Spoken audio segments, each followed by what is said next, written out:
Comme on le dit en Afrique, quand Dieu fait ton palabre, tu n'as même pas besoin d'enlever ta chemise.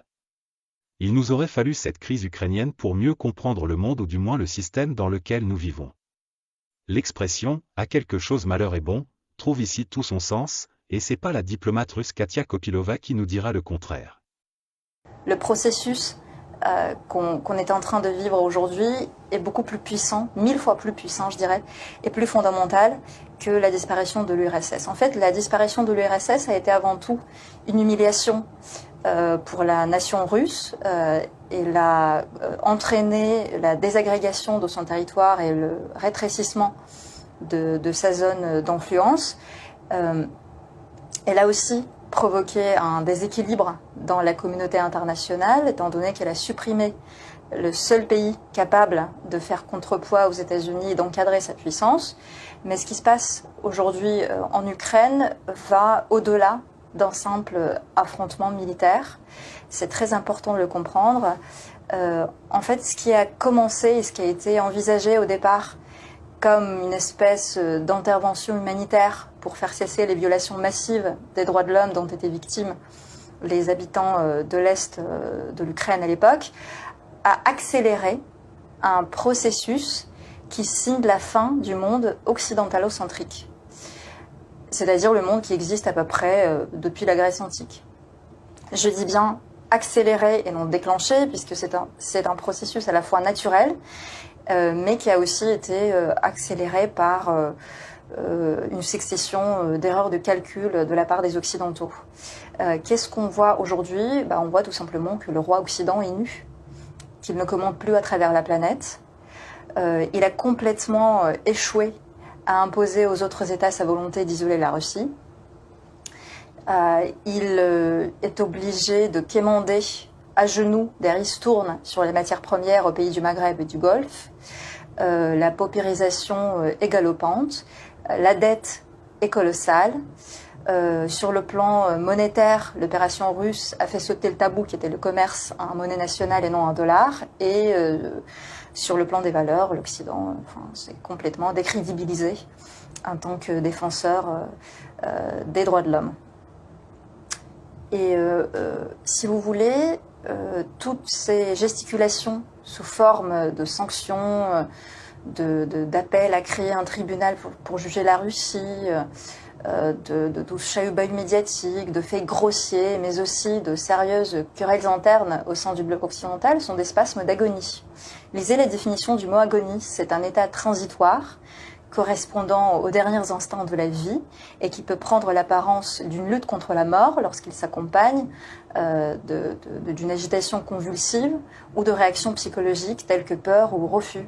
Et c'est exactement ce à quoi on est en train d'assister. Quand je dis mort, j'entends en termes d'influence, en termes d'identité, une mort sociale. Cela semble vous réjouir. Je suis une diplomate, pas une sainte. Ce conflit entre la Russie et l'Ukraine se terminera bien un jour par un traité qui sera négocié. Quelle sera la base juridique de ce traité, vu que le droit international est aujourd'hui, malgré tout, assez mal en point?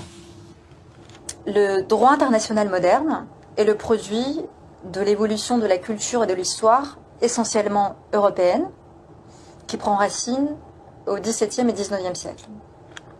Ses caractéristiques principales, les trois caractéristiques principales étaient les suivantes. Le droit international a été utilisé pour consacrer la distinction entre les États civilisés d'un côté et les peuples, communautés et nations non civilisés de l'autre. Les civilisés étant les États européens et les non civilisés le reste du monde. Et pour protéger et perpétuer cette distinction. Première chose.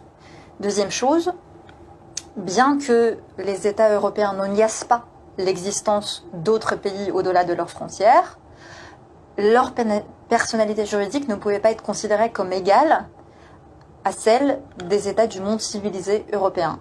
Et du point de vue des Européens, devenir civilisé, ça voulait dire devenir comme un État européen. Et in fine, la décision finale d'accorder ce statut revenait exclusivement aux États civilisés, entre guillemets, européens.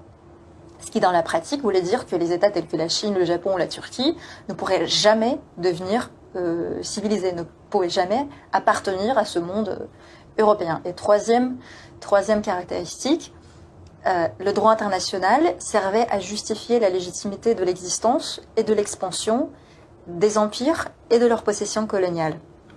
Les concepts tels que souveraineté et civilisation se référaient exclusivement aux États européens et ces États étaient les seuls à définir leur contenu, les critères, les standards de civilisation et de souveraineté. La souveraineté, par exemple, des colonies était hors de question. Et les relations entre les empires et leurs possessions coloniales étaient fondées sur le droit constitutionnel interne des empires. Et les relations entre les colonies n'étaient pas régies par le droit international. Donc, ainsi, le droit international de l'Europe et l'ordre juridique mondial fondé sur celui-ci visaient à garantir la suprématie de l'Europe sur le reste du monde. Arrive le XXe siècle, et au XXe siècle, les choses n'ont pas fondamentalement changé. En fait, l'idée de la suprématie et de la supériorité des États européens sur le reste du monde est restée intacte, bien que le centre de cette Europe se soit déplacé vers les États-Unis. Les positions de départ des grandes puissances lors de la création de l'ONU ont été différentes, d'où les divergences dans la compréhension du droit international et des articles de la Charte des Nations Unies. Par exemple, pensez-y, la France et la Grande-Bretagne ont travaillé sur les concepts d'égalité souveraine des États tout en restant des empires coloniaux. Pour l'URSS et la Chine, les normes impératives du droit international avaient cette signification progressiste qui sera ultérieurement consacrée dans la déclaration de 1970 sur les principes du droit international, tandis que pour la France, la Grande-Bretagne et les États-Unis, les normes impératives du droit international signifient littéralement, comme la pratique ultérieure l'a montré, égalité souveraine entre leurs États, respect de bonne foi des obligations envers leurs États, non-recours à la force vis-à-vis de leurs États, non-ingérence dans leurs affaires intérieures, règlement pacifique des différends entre leurs États, etc. Donc ils ne reconnaissent pas les autres États comme leurs égaux. Et la légalité des actions de ces États-là, elle est jugée au travers du prisme du regard des États occidentaux avec à la tête les États-Unis d'Amérique. La consécration dans la Charte des Nations Unies des fondements de l'ordre juridique mondial n'a pas conduit à l'abolition de la politique et de la pratique de la dépendance coloniale, ni à l'interdiction de la guerre à grande échelle, ni à l'interdiction du recours à la force armée, ni à l'interdiction de la discrimination. Dans une mesure plus ou moins grande, toutes ces pratiques ont subsisté sous de nouvelles formes. Par exemple, la dépendance économique a remplacé le colonialisme classique. Les interventions militaires et le parrainage d'organisations terroristes a remplacé le recours à la force armée pour s'immiscer dans les affaires intérieures des États, etc. Et ces pratiques, cet état des choses, ne sont pas regardées comme défaillants, comme une défaillance du droit international, mais plutôt comme quelque chose de normal, puisque c'est exactement le contenu que les États occidentaux recherchaient dès le départ. Au concept d'ordre juridique universel, de communauté internationale, de valeurs et d'intérêts communs, se substituent les valeurs et les intérêts d'un petit groupe d'États. Et l'opposition à ces valeurs est considérée comme une menace pour l'humanité tout entière, pour le monde dans son ensemble. Les États occidentaux contournent les normes impératives du droit international en redéfinissant l'objectif, c'est-à-dire qu'on ne dit plus interdiction de recourir à la force armée, on dit lutte contre le terrorisme et la prolifération des armes de destruction massive. On ne dit plus interdiction de refuser au peuple le droit à l'autodétermination, on dit maintien de l'intégrité territoriale. On ne dit plus interdiction de s'immiscer dans les affaires internes des autres États, on dit responsabilité de protéger. En fait, comme les actes des États-Unis et des pays occidentaux sont clairement en contradiction avec le contenu littéral du droit international, un nouveau concept a été inventé qui s'appelle l'ordre fondé sur des règles, c'est-à-dire un ensemble de règles et de principes de nature et de caractère non juridique qui a pour vocation de justifier les actes des États exclusivement occidentaux. et au sein d'un groupe d'États restreint, l'ordre fondé sur des règles est perçu comme un régulateur nécessaire, raisonnable et opportun des rapports internationaux. Mais dès qu'il s'agit d'éteindre son action aux États en dehors de ce groupe, c'est là que les problèmes commencent, c'est là que ça donne lieu à des conflits. Et donc il y a deux groupes d'États et deux approches vis-à-vis de l'ordre juridique mondial.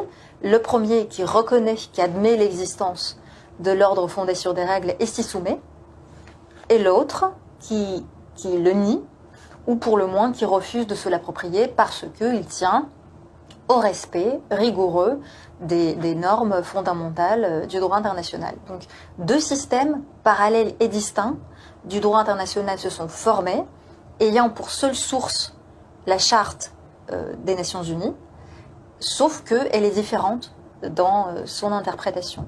Et l'évolution la plus probable du droit international sera vers un esprit de bloc. C'est-à-dire que la Russie, la Chine, le Brésil, l'Inde et de nombreux autres pays reconnaîtront comme contraignants et respecteront rigoureusement les droits et obligations découlant du droit international existant et coopéreront dans un esprit d'égalité. Et il y aura les pays occidentaux, dirigés par les États-Unis, qui s'en tiendront au droit international dans leur perception, c'est-à-dire sous forme d'un ordre fondé sur des règles, qui déforment à la fois les idées fondamentales de la Charte des Nations Unies et les principes impératifs du droit. Se heurter dramatiquement sous-entend que la satisfaction des uns crée une menace vitale pour les autres. C'est comme dans cette prophétie dans Harry Potter à propos de lui et de Voldemort, et l'un devra mourir de la main de l'autre, car aucun d'eux ne peut vivre tant que l'autre survit. Je vous assure que notre situation commune en Afrique est très, très, très loin d'être si critique. Ça, c'est une première chose. Deuxièmement, si c'est aujourd'hui que vous découvrez notre présence en Afrique, vous avez 90 ans de retard. Notre rapprochement s'est opéré à la fin de la Seconde Guerre mondiale sur le terrain de notre soutien actif au mouvement décolonial. Je vous épargne le coup du soutien désintéressé, vous ne me croirez pas et vous aurez bien raison.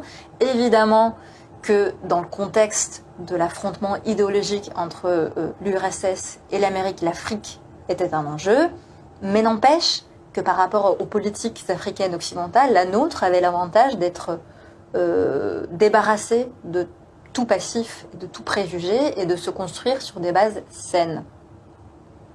Et nous avons donc pesé de notre poids de grande puissance pour faire accepter la consécration dans la Charte des Nations Unies des principes d'autodétermination, d'égalité souveraine et de non-discrimination. Et c'est encore sous notre impulsion qu'a été adoptée la déclaration sur l'octroi de l'indépendance aux peuples et aux pays coloniaux, en dépit de l'opposition des puissances coloniales comme la France qui considérait que les colonies n'étaient pas prêtes pour l'indépendance. Et ces déclarations a proclamé que tout colonialisme, toutes les ségrégations, toutes les discriminations devaient prendre fin.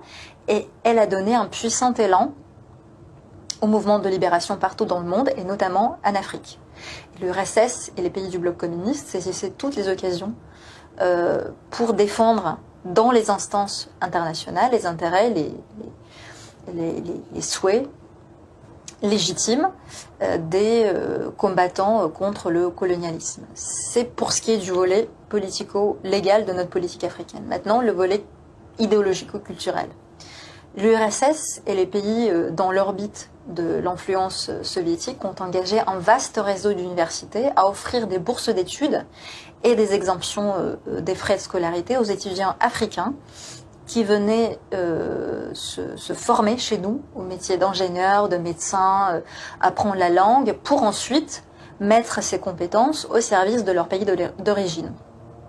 Les délégations de jeunes Africains, étudiant notamment dans des universités occidentales, ont toujours été à l'honneur lors des festivals et des conférences de jeunesse en Union soviétique. Le système de gouvernance soviétique exerçait une certaine attractivité sur les peuples d'Afrique, et notamment l'exemple de l'industrialisation rapide de l'URSS les a convaincus que des progrès matériels rapides étaient possibles, même dans des régions initialement très en retard sur l'Occident. Et même les intellectuels africains qui étudiaient en Grande-Bretagne et en France étaient sensibles aux solutions socialistes pour la modernisation de l'Afrique. Donc vous voyez, c'est une erreur de penser que notre intérêt pour l'Afrique est tout récent. Notre politique actuelle s'inscrit dans la continuité de cette politique-là. Et pour ce qui est des intérêts concurrents de la France, toute concurrence a des vertus. Et plus globalement, pour ce qui est des relations entre la Russie et l'Afrique, elles sont beaucoup plus anciennes. Et je ne sais pas si vous savez, mais notre plus grande figure littéraire, Alexandre Pouchkine, avait un arrière-grand-père qui était africain, Abraham Hannibal. Lui et quelques autres enfants noirs ont été sauvés de l'esclavage par Pierre le Grand. Et les Noirs étaient à l'époque considérés en Europe comme inaptes au savoir. Et Pierre voulait au contraire démontrer que ces enfants étaient autant doués pour les sciences et les arts que leurs camarades russes. Il était persuadé de la supériorité de l'acquis par rapport à l'inné, et il pensait que tout le monde en fait pouvait s'élever dans la société grâce à l'éducation. Et effectivement, Hannibal a fait de brillantes études, il a appris plusieurs langues, il a révélé de grandes dispositions dans les mathématiques et s'est avéré un grand serviteur de l'État. Voltaire l'appelait même l'étoile noire des Lumières. Vous voyez, déjà à l'époque, au XVIIIe siècle, nous n'avions pas le même regard sur l'Afrique et les Africains que les Occidentaux.